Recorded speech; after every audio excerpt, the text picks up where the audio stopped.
آمن الرسول بما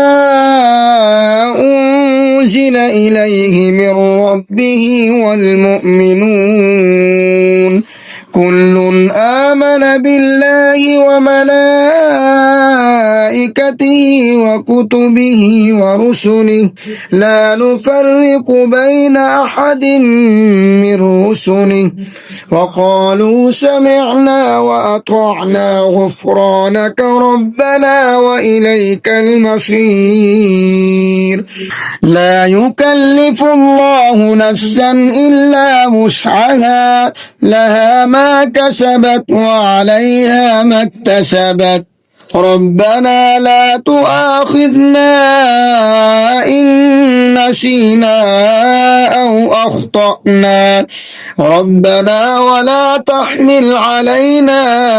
إصرا كما حملته على الذين من قبلنا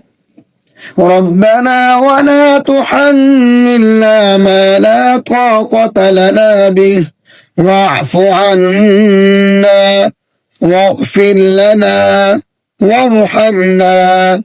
أنت مولانا فانصرنا على القوم الكافرين.